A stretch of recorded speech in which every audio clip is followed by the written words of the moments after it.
couple of years ago, a lady gave us this Honda water pump. It looks like it's in pretty decent condition. I washed it last night. It does not run. Obviously, we put fresh gas in it and pulled it, but nothing worked. So we're gonna hopefully have our cousin work on it, who knows more about engines than we do. Hopefully we can get this thing running. I just found out that the oil cap was not on there very tight. This will be really nice because when we're using these water tanks, we have a pump, which is in the shed. I'll show you in a second. And we pump it out of this tank into our planters or that tank. But we didn't have one for each tank, especially when we have one at each end of the field. If you've seen my other videos, you'll know we were using a garden hose. So now if we can get that one running and get the right fittings on it to snap in with these quick connects, then we'll have two, one at each end of the field when we're planting. It'll be so much faster, more efficient. Hopefully this isn't severely broken. The fitting that's on here is for old style irrigation pipe, which we actually have some over there. We don't use it anymore. So we're just gonna take this off. In here is our other pump. This is also a Honda? Or is it Briggs & Stratton? This is Briggs & Stratton. It's worked great for us, besides if you've seen that one video this year where the fuel or the float or something was getting stuck. But we got that fixed, and now again it works just fine. That pump out there is bigger. Hopefully it's not too much pressure, and it's heavier. It's a little more of a nuisance, but still it'll be way better than using this guy right here, which is just a garden hose. We hook that up to it. It takes so much longer because, as you can imagine, this is I think a 2-inch, and that's about, I don't know, 3/4 inch or something. And then we also need the generator to power that. So we could just get rid of a couple different things there. We're finally getting the shed a little bit organized. We still got some stuff we got to burn and all that, but we got the cedar now backed in. That's kind of where it's going to stay now for, well, the rest of the season. Skid loader and tractors down there. We have lots of room to back stuff in. It's not organized well at all, but at least it's over there and it's out of our way. Like, we are not really crunched for space anymore, which is so nice.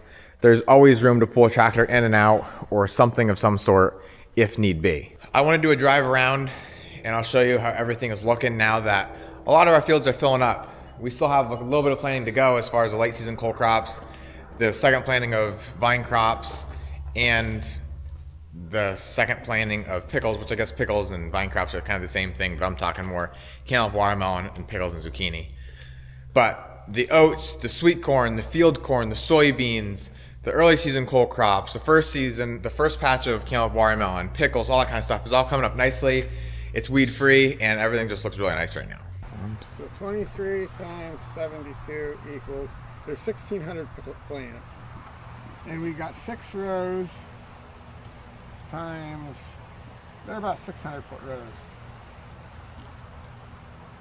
3,600 divided by 2 feet. How many did I say we have? How many plants? Yeah. 22 flats? Yeah. Oh, but I don't know how many, the exact number. I think we need 1,800 plants, and we got 23 times 72 equals, ooh, we might be 150 short. Did we just have more plastic or not enough tomatoes? I figured for 5 rows and we had enough for almost 6. Oh. But usually it's 11 rows. This time it was almost a full 12. So what Dad was just figuring for was our tomato plants and the plastic. We already laid our plastic. We're not gonna go out and lay no more. So we wanna see how many plants we're gonna have left or not enough. And it looks like we're not gonna have enough. We're gonna be a little bit short, but we can maybe tuck something else in there at a later date if we choose to. So they'll probably go in tomorrow, like he was saying. And then the mid-season cold crops are only gonna be, I would say, about a week to 2 weeks after that, at most.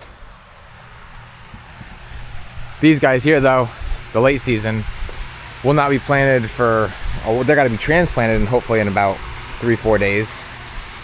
And then, well, we'll probably go through the weekend, then we'll do it on Monday.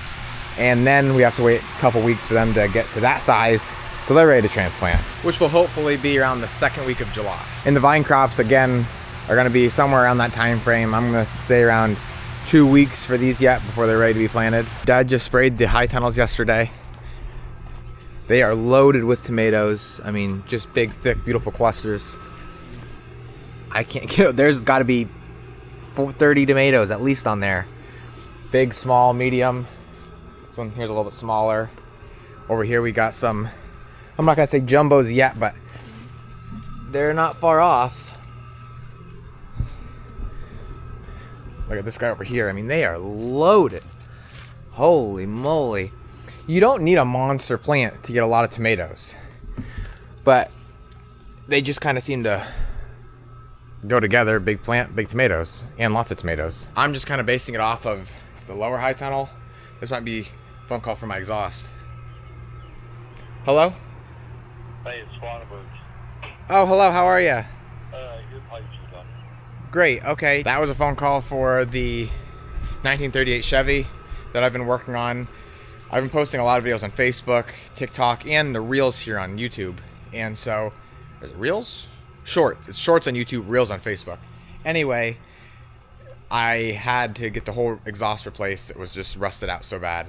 And this guy, Spanenberg, built me a brand new one. So, really excited to see that. I have no clue what the price is going to be, but it wasn't a real crazy exhaust. I don't think it's going to be horribly expensive. And so anyway, as I was saying, these plants here, and they do actually seem a little bit smaller down here. They're a little bit nicer and bigger up here, are just generally smaller than the lower high tunnel. Like the lower high tunnel, they're big, they're thick. Tomatoes are a little bit smaller, but they're still growing. They're kind of just a little bit further on behind. And I don't know why that is. We do the same amount of fertilizer, we do the same amount of lime.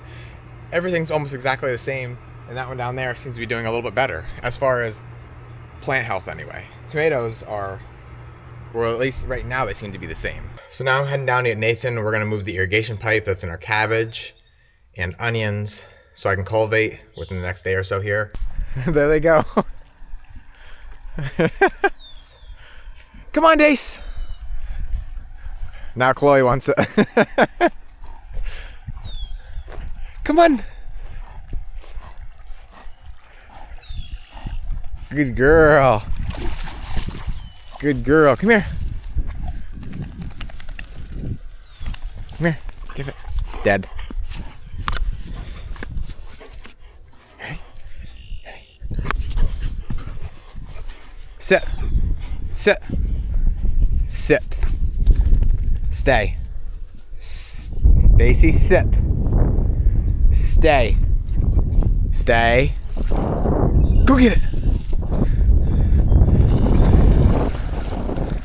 Chloe's like, I'm not going on this round. Go get it, Chloe. Go get it.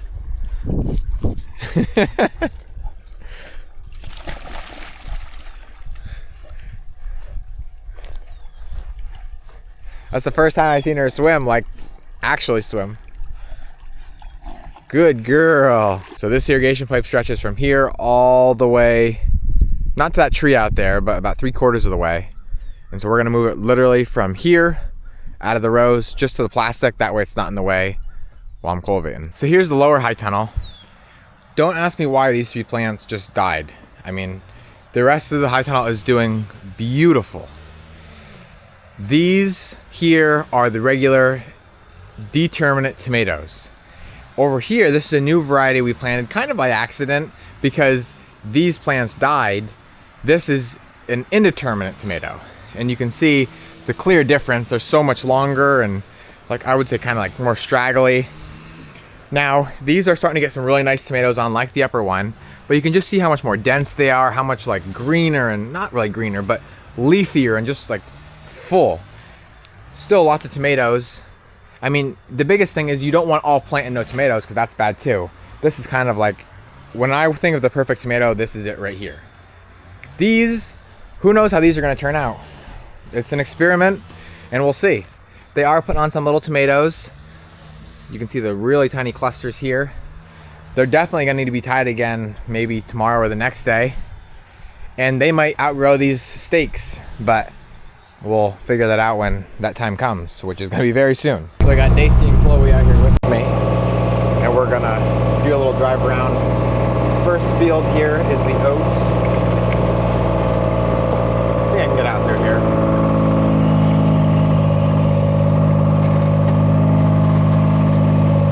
This is what we call like our early season cole crops. Out here we have broccoli, cabbage, cauliflower, kohlrabi, kale, and peas and beans here on the top side. that guy must have matured way too fast or something, because the rest of these aren't even close to ready. Down here is the pickles, cucumbers, zucchini, all that kind of stuff. They're just starting to take hold, get a little bit bigger, going through a little bit of transplant shock. I didn't think we got this much rain, but it's pretty wet. And then down here we have the red beets. These are doing okay, not quite as good as I'd like to see. We did lose some to the washing. And then in this field here is all of our eggplant, these 3 rows, and all the way out, 3/4 of the way to that tree is peppers for the rest. Right, Chloe? And as you can see, all the irrigation pipe is now moved. The main line here is along the plastic, and these 2 rows are right in the middle of the drive. Didn't actually think about that because now I can't get through with the Kubota. But out here is the onion. Actually, yes, I can. Forgot the way we laid the field out. Out here is the onions. These are getting really nice, but they're still a long ways away. You can see that there. And there goes the Kubota.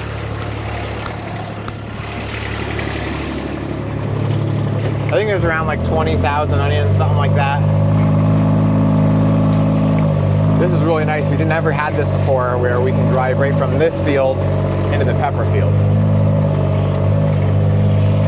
Now these peppers were only planted a couple days ago, maybe about a week at most. So they're now just starting to take hold, but not doing much of anything yet. You can start to see them green up. I don't know how many peppers there are, but there's a lot. I mean, these rows are long. Dad just planted sweet corn out here. I mean, it's hard to believe that he planted sweet corn here in these rocks, but I mean, he's done it in the past and it will come up, which is, it just kind of blows your mind. I'm trying to figure out where the rows are to find out where I can drive through. You can't even see where the rows are in these rocks. Boy, I don't know. I mean, there's rows all the way through here. We do a lot of sweet corn. Not only is it our biggest seller, but it's also one of the biggest money makers. And the reason why is because you plant it, you don't have to weed it, nothing like that. Not very labor intensive, even though the seed is very expensive. And then you go through and you pull it off and you get around 75 cents an ear.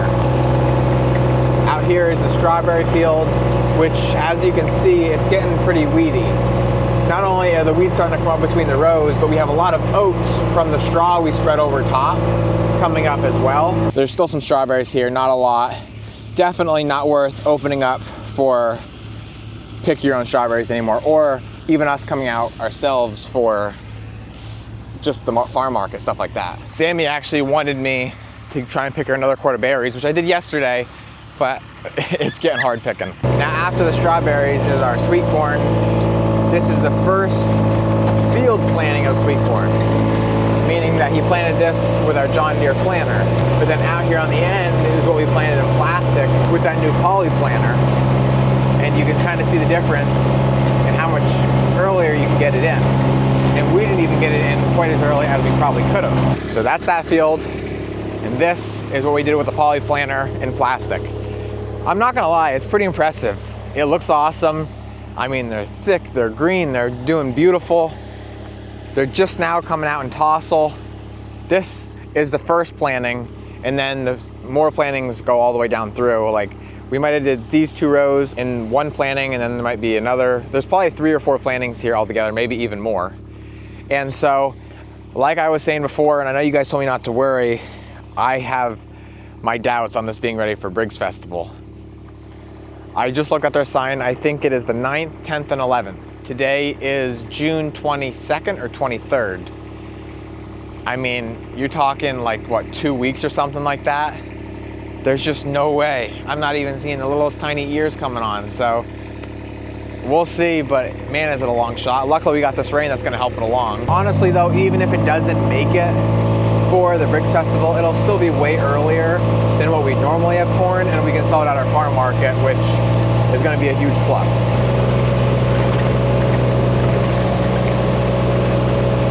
Getting down to the lower part of the farm is our soybean. Well, we have many fields of soybeans, sweet corn, field corn, stuff like that. But this is one of the fields of soybeans. You can see they're just now coming up. They seem to be doing pretty good. This is the garlic field. I don't remember exactly how many rows how many bulbs we have planted. I want to say it's somewhere between the 7,000 to 10,000 range. And you can start to see now they're getting those yellow tips on them, meaning that they're not horribly far away from being ready. We actually did start to pull a couple just for the farm market. We already cut off all of our scapes, so that way it's putting all the nutrients right to the bulb and not just to that seed pod on top. And then here is my sunflower field slash dill field, or whatever we want to put in here. We have one row of sunflowers in now that are just now starting to take hold. So a lot of times I lose a bunch to the bunnies, but luckily I don't see much damage yet. I don't know about out there on the hill though. Garlic's hard to keep the weeds out of. Again, the oats are just really coming up from the oat straw that we put on. Up here is tomatoes in the plastic. And we're actually gonna be planting that second batch, like I was saying earlier, right here in the lower rows tomorrow, hopefully. So I'm already seeing some bad stuff, which happens every year. But look here at how the deer have eaten off the first 1, 2, 3, 4, 5, 6, 7 plants in that row. They got 1, 2, 3, 4, 5 in that row. They got 1, 2, 3, 4, 5, 6, 7, 8, 9, 10 in that row, and so on and so forth. Now, for some reason, well, I shouldn't even say that. I was gonna say they didn't seem to bother them out here, but they did. They got them nipped off. Not that one, but that one's nipped. That one's nipped. That one's nipped. Tomatoes, for some reason, they just absolutely love. And the only way, there's a couple of ways to keep them out. One would be that electric fence that we have around the strawberry field, which is labor intensive and then we have to take down at the end of the season. The second is putting some soaps and smelly scents around the field to hopefully keep them out. And 3 is a gun and just shooting them. Now, I know nobody wants to hear that, but that's the most effective way. And we wouldn't just be throwing the meat away, we'd be, keeping it for ourselves so we have to feed our families all winter. And I don't know what else to say. I mean, yes, deer are cute. Yes, they're fun to look at, but when they're destroying how you make your living, how are you supposed to not do something about it? Because as much as the electric fence is a good idea and the scents, they don't work completely. They can jump over it. Sometimes after the scents are out for a couple days, they start to lose that scent and they don't really care about it anymore, so they come back in and there's just no way besides, actually shooting them. To be honest, we have never done that. We've threatened to do it for years and it is okay by the Game Commission, like that is completely fine. But we don't want to do that. We know other farmers who do that and we try and not, but I mean, it might come to it because we cannot lose our tomato harvest and they're just annihilating these. I mean, I've only went through about 20, 30 yards of this part of the field and I've already seen 50, 60, 70 plants that are eaten off. And strawberries are one thing. We can put that electric fence around that field because we have them there for 2 to 3 years. And we don't have to move it, we can let it set up. But tomatoes and all the other basically annual plants have to go because we have to retill that field, replant that field next year, and that fence can't be in our way. So that makes it really tough to, buy all that and then take it back down and then set it back up again every year. So here's Old Faithful. I am pretty excited and I'm gonna tell you why. First of all, let me turn the gas on. We always turn it off because we don't use it all winter long. Okay, so that's on. Now, if you've been following along, then you'll know back in the winter, we took this to our cousin and he put a electric start on this, which we had one, but he made it much better. I think he converted it from 6 volt to 12 volt. And there's a lot of other, specifics about it, but that's about as far as I know. So basically all I have to do is press this and it should start. We're gonna hope it actually does. So we're gonna give it, whoa, that was stuck. A little bit of throttle there. Something like that, okay? We're gonna put it in neutral. What else? My brakes are on. It's in neutral, clutch is out. All right, so I should technically just be able to press this. And it should go.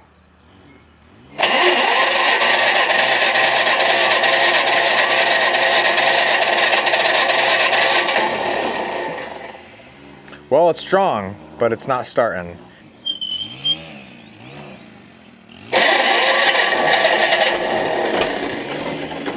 Uh-oh, that was close.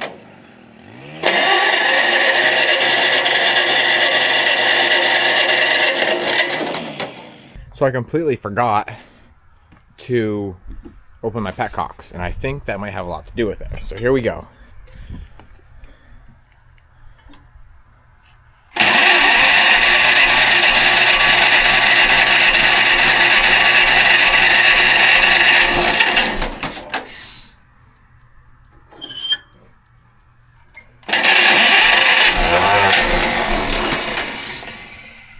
Come on.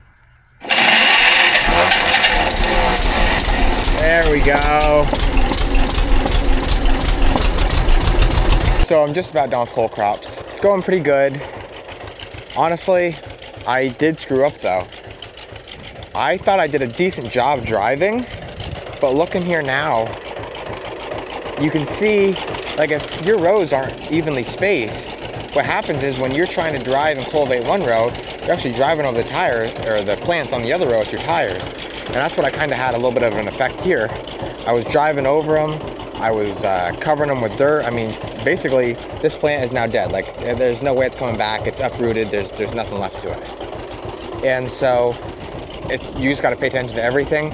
So actually, as I was going through, when I noticed that, which I noticed it for about 30 feet, I then picked up my cultivator because I didn't want to destroy any more plants. So, I mean, these kind of things happen. Obviously, I didn't know, or I would have stopped earlier. But besides this section here, the rest of the field has been going very good. Here's a big rock. This is why you don't want to cultivate too deep or you'll pick up big rocks. And so, did the broccoli, did the cabbage. I'm now finishing up with the cauliflower.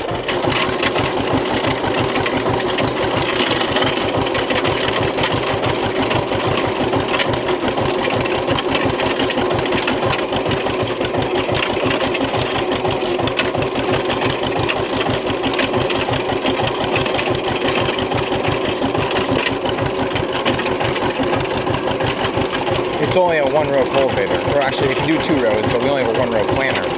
So we can't cultivate 2 rows at one time, or we could really screw up the next row. Onions just take forever. There's so many rows, you can only do 1 at a time. So I got 4 more to go here, then 6 more to go there, and then I'm done for today.